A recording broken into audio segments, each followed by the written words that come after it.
नमस्कार, आदाब, जय भीम, सत श्री अकाल। मैं वीरेंद्र सिंह और आप देख रहे हैं एसएम न्यूज।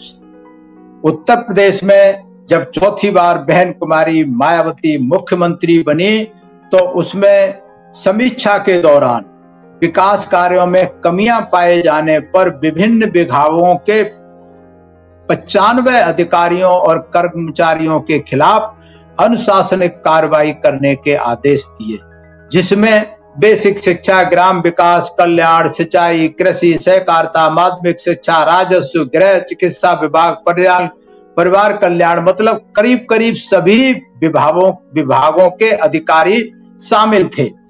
आखिर ऐसा क्यों किया बहन कुमारी मायावती ने?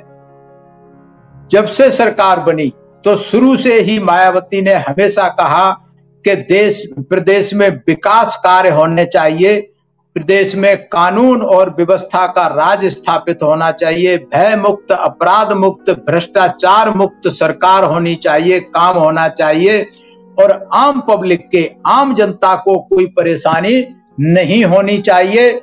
ऐसा लगातार बहन कुमारी मायावती कहती रही और हर महीने बैठकें होती रही, हर महीने ये हिदायतें देती रही बहन कुमारी मायावती के उन्होंने कहा कि कानून और व्यवस्था जो है, बहुजन समाज पार्टी ने हमेशा ये व्यक्त किया कि बहुजन समाज पार्टी कानून व्यवस्था की उसमें सुधार लाएं, क्योंकि बहन कुमारी मायावती ने कहा कि सरकार की योजनाओं का लाभ आम जनता को समय से उपलब्ध कराने के लिए सरकार कटिबद्ध है। इसमें किसी तरह की कोताही पाए जाने पर जिम्मेदार अधिकारियों के खिलाफ सख्त कार्रवाई की जाएगी।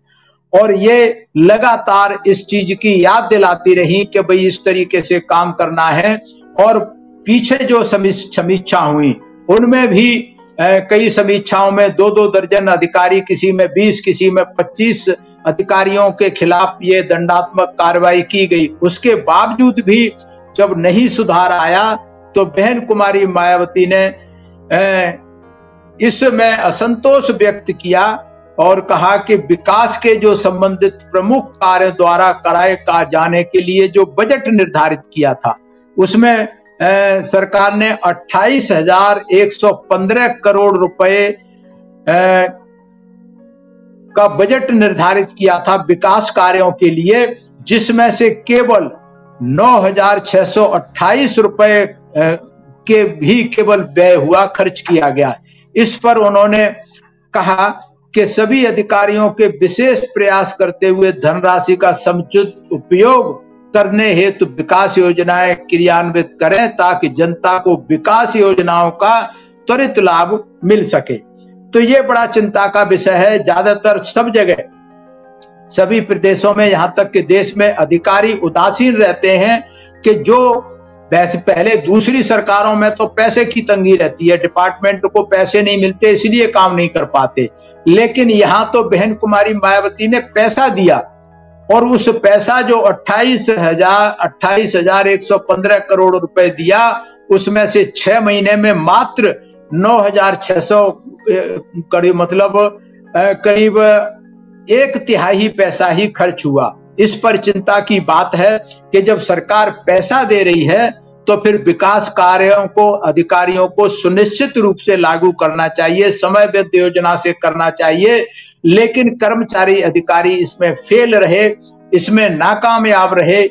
इसीलिए बहन कुमारी मायावती ने कहा कि अधिकारी जनता की अपेक्षाओं पर खरा उतरने के लिए विकास कार्यों तथा कानून व्यवस्था की स्थिति में गुणात्मक सुधार लाएं और किसी भी तरीके की कोताही पाई जाएगी तो जिम्मेदार अधिकारियों के खिलाफ और भी आगे सख्त से सख्त कार्रवाई की जाएगी।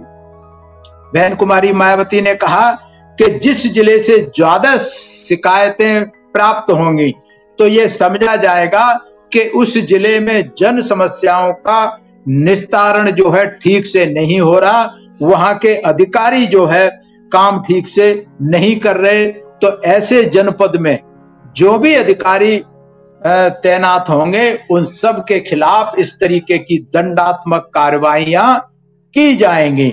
आगे के लिए वार्निंग दे दी और बहन कुमारी मायावती ने कहा कि नई समीक्षा नीति बनाई जा रही है, जिसके अंदर अधिकारियों के कार्यों की समीक्षा जो है एयर कंडीशनड कमरों में बैठकर नहीं होगी, बल्कि मौके पर जाकर होगी। पहले अधिकारी क्या करते थे, खास करके सेक्रेटरी, एडिशनल सेक्रेटरी अपने आप बुला लिए और कमरे में बैठ के कागजों के आधार पर, आंकड़ों के आधार पर समीक्षा हो जाती थी। लेकिन बहन कुमारी मायावती ने कहा कि ये जो है आखिरी बैठक है, इसके बाद कोई इस तरीके की समीक्षा बैठक नहीं होगी और नई शिक्षा के तहत जो है आंकड़ों के आधार पर परफॉर्मेंस का आकलन नहीं किया जाएगा, बल्कि जो वरिष्ठ अधिकारी हैं वो मौके पर जाकर के उस जो काम हुआ है उसकी गुणवत्ता और क्रियान्वयन करने का औचक निरीक्षण करेंगे और निरीक्षण जो करेंगे उसकी व्याख्या, उसकी रिपोर्ट जो है मुख्यमंत्री के समक्ष प्रस्तुत की जाएगी। उन्होंने कहा कि काम जो है जमीन पर नजर आना चाहिए, सिर्फ कागजों में नहीं। तो ऐसी कार्यशैली बहन कुमारी मायावती की रहती है और उन्होंने कहा कि उन्होंने खुद कई जनपदों का निरीक्षण व औचक निरीक्षण किया था, जिसमें बहुत सारी जन समस्याओं के निस्तारण, जन सुविधाओं की उपलब्धता तथा विकास कार्यों में काफी खामियां पाई गई थी, जिनको उन्होंने विस्तार से बताया, उनके खिलाफ एक्शन लिया। तो ये बहन कुमारी के शासन काल में ही, मायावती जी के शासन काल में ही ये निश्चित होता है कि विकास कार्य आम जनता तक पहुंचने चाहिए। सर्वजन समाज, सर्वजन हिताय, सर्वजन सुखाय के आधार पर सारे विकास कार्य होना चाहिए और उनका लाभ समाज के सबसे गरीब और निचले पायदान के व्यक्ति तक पहुंचना चाहिए, ये सुनिश्चित करना अनिवार्य है। ये क्यों बहन कुमारी मायावती ऐसा करती हैं? क्योंकि बहुजन समाज पार्टी हमेशा कहती है कि हमें भाईचारा बना करके, सर्व समाज में भाईचारा बना के समता मूलक समाज की स्थापना करनी है और बहुजन समाज पार्टी गरीब और अल्पसंख्यक, अनुसूचित जाति, जनजाति, ओबीसी और गरीबों के हित के लिए काम करती है, हित के लिए एजेंडा है।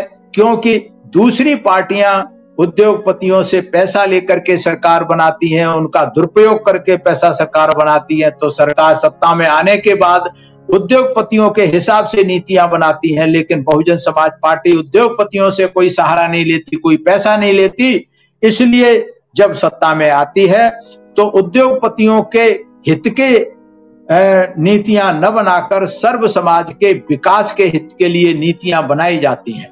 हालांकि उद्योग के विकास के लिए भी नीतियां बनाई जाती हैं, किसी के प्रति बैर भाव, बदले की भावना से काम बहुजन समाज पार्टी नहीं करती कि जो प्रदेश के विकास के लिए आवश्यक है उन उद्योगों को भी सहूलियत मुहैया कराई जाती है, उनके लिए भी विकास के लिए कानून बनाए जाते हैं। क्योंकि जब तक उद्योगों का विकास नहीं होगा तब तक प्रदेश का विकास भी नहीं होगा। इसलिए बहुजन समाज पार्टी जो कहती है वो करती है, जो करती है वो कहती है। जब बहन कुमारी मायावती पहले दिन जब मुख्यमंत्री बनने की शपथ लेती हैं तभी कह देती हैं कि कानून और व्यवस्था का पहली प्रायोरिटी होगी भय मुक्त समाज शासन, अपराध मुक्त शासन और भ्रष्टाचार युक्त शासन, मुक्त शासन। ये सब चीजें बहुजन समाज पार्टी के एजेंडा में हमेशा रहती हैं और जब बहुजन समाज पार्टी की सरकार बनती है तो इसी एजेंडे पर काम करती है।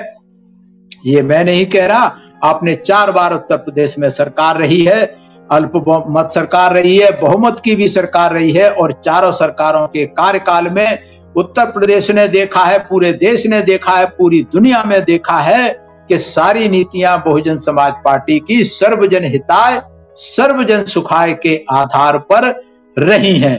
किसी के साथ कभी कोई भेदभाव, नाइंसाफी नहीं की गई। इसलिए मेरा निवेदन है एसएम न्यूज के माध्यम से कि आगे आने वाले चुनाव में बहुजन समाज पार्टी की नीतियों को देखते हुए सर्व समाज को, बहुजन समाज पार्टी को सत्ता में लाने के लिए प्रतिबद्ध होना चाहिए, क्योंकि सर्व समाज का हित बहुजन समाज पार्टी के साथ है। आज बस इतना ही।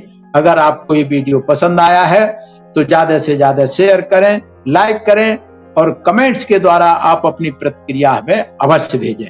मैं सभी का आभार व्यक्त करता हूं। सभी मेरा प्रणाम स्वीकार। अगर आपने अभी तक हमारा चैनल सब्सक्राइब नहीं किया है तो सब्सक्राइब करें और घंटी का बटन बिल्कुल भी दबाना ना भूलें ताकि सभी लेटेस्ट खबरें पहुंच सकें आप पे सबसे पहले।